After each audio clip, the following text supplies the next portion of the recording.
Hi friends, எல்லாருக்கும் வணக்கம். எல்லோரும் எப்படி இருக்கீங்க? நல்லா இருக்கீங்களா? Welcome to Sakthi Saravana YouTube channel. இன்றைக்கி வீடியோவில் ஆன்மீக தகவலில் சித்தர் குறிப்பிலிருந்து சில விஷயங்களை நாம் தெரிஞ்சுக்க போகிறோம்.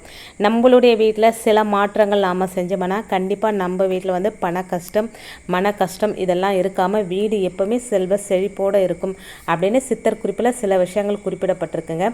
நாம் சாதாரணமாக நினைக்கிற இந்த விஷயங்கள் ரொம்ப வந்து இதை நம்ம மாற்றிக்கும் போது நம்மளுடைய லைஃப் ஸ்டைலே மாறிடும் அப்படின்னு சொல்லப்பட்டிருக்குங்க. அது என்னென்ன விஷயங்கள் அப்படின்றத இந்த வீடியோவில் பார்க்கலாம் வாங்க. இப்போ தான் ஃபஸ்ட் டைம் என்னோடய வீடியோஸ்லாம் நீங்கள் பார்க்குறீங்க அப்படின்னா சேனலுக்கு சப்ஸ்கிரைப் பண்ணி சப்போர்ட் பண்ணுங்கள். தொடர்ந்து வீடியோஸை பார்த்து லைக் கமெண்ட் பண்ணுற 3 பேருக்கு தாமரை மணி மாலை நான் கிஃப்ட் அமைச்சு வைக்கிறேங்க. இப்போ வாங்க வீடியோக்குள்ளே போகலாம். துன்பம் அப்படின்ற இருள் நம்மை சூழாமல் இருக்க வேணும் அப்படின்னா நாம் சில விஷயங்களை பின்பற்றி தாங்க ஆகணும். வீட்டில் இருக்கிற பெண்கள் சமையல் அறையில் கொஞ்சம் கவனத்தோடு இப்போ சொல்லக்கூடிய இந்த விஷயங்களை பின்பற்றி வந்தாலே போதுங்க. உங்கள் வீட்டில் பண கஷ்டம் இருக்காது, கடன் சுமை அதிகமாகாது, வீட்டில் வந்து சந்தோஷம் எப்போவுமே நிறைவாக இருக்கும் அப்படின்னு சித்தர்கள் சொல்லிட்டு போயிருக்காங்க. பெண்கள் வந்து அஜாக்கிரதையும் கவனக்குறைவும் தான் வீட்டில் கஷ்டம் வர்றதுக்கு காரணமாக இருக்கும். பெண்களாகிய நாம் வந்து எந்தெந்த விஷயத்தில் உஷாராக இருக்கணும், எந்த விஷயத்த மற்றவங்க கிட்ட சொல்லணும், எந்த விஷயத்த சொல்லக்கூடாது, இப்படின்னு நிறைய விஷயங்கள் இருக்குது. ஒவ்வொன்றா பார்க்கலாம் வாங்க. முதல்ல வீட்டு பெண்கள் எல்லா விஷயத்தையும் வெளிப்படையாக அடுத்தவங்க கிட்ட சொல்லக்கூடாதுங்க. நம்முடைய குடும்ப விஷயங்கள் நமக்கு மட்டும்தான் தெரியணுமே தவிர அக்கம் பக்கம் வீட்டில் இருக்கிறவங்க, ஃப்ரெண்ட்ஸு, இந்த மாதிரி எல்லாருக்கிட்டையும் நான் ரொம்ப ஓப்பன் டைப்பு வெளிப்படையாக பேசுகிறதா நினச்சிட்டு எல்லா விஷயத்தையும் வெளியில் போய் சொல்லாதீங்க. இது வந்து முதல் விஷயங்க. நீங்கள் மூடி வைக்க வேண்டிய முதல் விஷயம் உங்கள் வீட்டு குடும்ப வரவு செலவு கணக்கு, உங்கள் குடும்ப வருமானம். இதை வந்து மற்றவங்க கிட்ட சொல்லக்கூடாது. அடுத்ததாக நீங்கள் மறைச்சி வைக்க வேண்டிய இடம் வந்து பணம் வைக்கிற அலமாரி, பீரோ, பெட்டி எதுவாக வேணால் இருக்கட்டுங்க. அதை வந்து திறந்தபடி வைக்காதீங்க. பணத்தை எப்பவுமே ஒரு மூடிய இடத்துல தாங்க வைக்கணும்.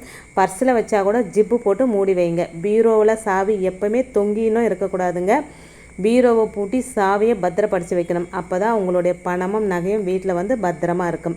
அடுத்து சமையல் அறைக்கு வருவோம். சமையல் அறையில் இருக்கிற கல்லுப்பு ஜாடி, சில பெண்கள் வந்து சமைக்கும் போது அந்த கல்லுப்பு ஜாடியை திறந்தபடியே வைப்பாங்க.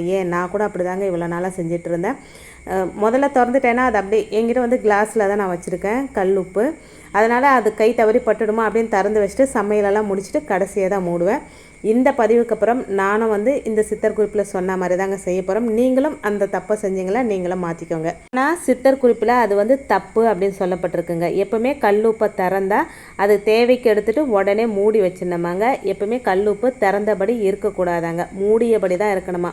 தேவைப்படும் போது ஜாடியை திறந்து உப்பை எடுத்துட்டு உடனடியாக மூடினாங்க. கல்லுப்பு ஜாடி திறந்தபடி இருந்தால் நம்ம வீட்டில் கடன் சுமை அதிகமாக இருக்குமாங்க. ஜாடியை திறந்து வச்சா கல்லுப்பில் வாசம் செய்ய மகாலட்சுமி நம்ம வீட்டை விட்டு வெளியில் போயிடுவாங்க அப்படின்றதான் இதுக்கு அர்த்தம் அப்படின்னு சித்தர் குறிப்பில் சொல்லியிருக்காங்க. அடுத்தது வந்து பால், தயிர், நெய் இதெல்லாம் வந்து நாம் கையாளும் போது கூடுதல் கவனமாக இருக்கணும். பால், தயிரை அடிக்கடி வீணாகக்கூடாது, கெட்டு போய் குப்பையில் வந்து ஊற்றக்கூடாதுங்க. ரொம்பவும் புளிச்சு போச்சு அப்படின்னு தயிரை அடிக்கடிக்கு குப்பையில் கொட்டாதீங்க. அளவோடு வாங்கி அளவோடு தயிர் வந்து ஊற ஊற்றி பயன்படுத்துங்க. தயிர், பால், அன்னம், அதாவது சாதம், குழம்பு இதெல்லாம் வந்து சமைச்சு முடிச்சுட்டு நம்ம சாப்பிட்டுட்டு மிச்சம் மீதி இருக்கிறத அப்படியே கொண்டு போய் சமையல் அறையில் திறந்தபடி வைக்கக்கூடாதுங்க. எதுவாக இருந்தாலும் அதுக்கு ஒரு மதிப்பு மரியாதை கொடுத்து மூடி பராமரிக்கணும் அப்படின்னும் சித்தர் குறிப்பில் சொல்லப்பட்டிருக்குங்க. பொதுவாகவே எங்கள் வீட்டில் சொல்லுவாங்க, எல்லாரும் வந்து சாப்பாட்டுக்குன்னு உட்காரும்போது தான் தட்டு வச்சு சாப்பாடு பரிமாறணும்.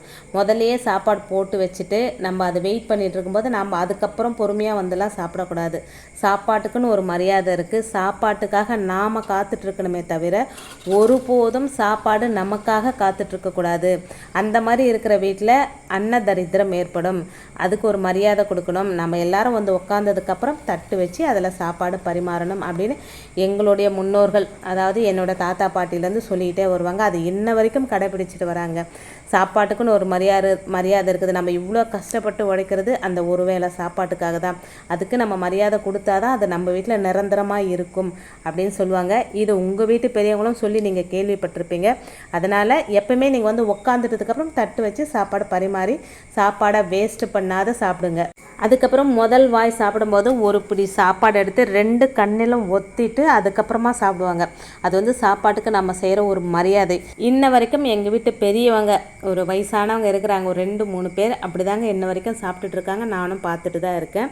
இதெல்லாம் வந்து சின்ன சின்ன விஷயங்கள் தான். இதில் கொஞ்சம் நம்ம மாற்றிக்கிட்டாலே நம்மளுடைய வாழ்க்கையில் இருக்கிற நிறைய பிரச்சனைகள் தீர்ந்து போயிடும் அப்படின்னு சொல்லப்பட்டிருக்குங்க. கடன் சுமை குறைஞ்சிடும், பண கஷ்டம் வராது, பண வரவு அதிகமாக இருக்கும். மகாலட்சுமி நம்ம வீட்டில் இருந்தாலே பண வரவு அதிகமாக இருக்கும். இன்றைக்கி வீடியோ அவ்வளோதாங்க. இந்த வீடியோவில் நான் சொன்ன விஷயங்கள் உங்களுக்கு பிடிச்சிருந்தது அப்படின்னா சேனலுக்கு வந்து சப்போர்ட் பண்ணுங்கள், சப்ஸ்கிரைப் பண்ணுங்கள். இந்த வீடியோவை உங்கள் ஃப்ரெண்ட்ஸ் அண்ட் ஃபேமிலிக்கும் ஷேர் பண்ணி விடுங்க. அவங்களுக்கும் இது வந்து உபயோகமாக இருக்கும். இன்னொரு இன்ட்ரெஸ்டான ஆன்மீக தகவலோடு உங்களை சந்திக்கிறேன் ஃப்ரெண்ட்ஸ். அது வரைக்கும் நன்றியும் வணக்கமும். Take care and bye friends.